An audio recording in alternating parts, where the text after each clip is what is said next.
पहली क्लास में हमने आपको बताया था कि माध्य के दो प्रकार होते हैं। ये सरल माध्य, सरल माध्य को निकालने के लिए हम x bar is equal to sigma x upon n होता है। दूसरा जो पार्ट है वो है भारित।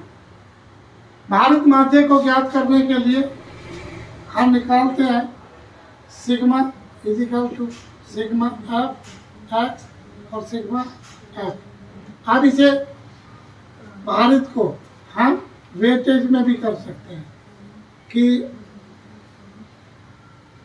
x और w सिग्मा w ऐसे भी रिप्रेजेंटेड किया जा सकता है, जैसा कि इस टेबल में।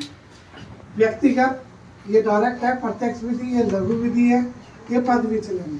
पद विचलन अब जरूरी नहीं, मैंने आपको पहले बताया था कि दो मेथड से कराएंगे। ये खंडित है, खंडित का मतलब है पद विचलन या लघु विधि, दोनों ही एक जैसी विधि है। तीसरा आप भारित माध्य W XA या W टोटल, आप इस तरीके से भी दे सकते हो और ये भी दे सकते हो। ये फॉर्मूले याद होने चाहिए। आप कहते हैं समांतर माध्य के कुछ दोष और गुण भी होते हैं। दोष और गुण क्या होते हैं? दोष और गुण, गुण का मतलब उसके बेनिफिट, दोष का मतलब उसका नुकसान। कहता है ये सरल है, बड़े आसानी से ज्ञात कर सकते हैं। गुण है, सभी मूल्यों पर आधारित है। समांतर माध्य का मान एक निश्चित होते हैं, राइट। आंकड़ों को व्यक्त करने की आवश्यकता नहीं होती, सारे आंकड़े नहीं लिखने होते, सिर्फ समांतर माध्य एक आंसर हो जाता है। और उसे हम कहते हैं मीन, कि अगर 5 लोग हैं तो जो तीसरे नंबर पे है वो उसका मीन है, सेंटर पॉइंट है। दूसरा सीमांत मूल्यों का प्रभाव होता है। सीमांत का मतलब है जो ज़्यादा होते हैं, जो सेंटर के आसपास होते हैं, उसी के अकॉर्डिंग टू समांतर माध्य निकलता है।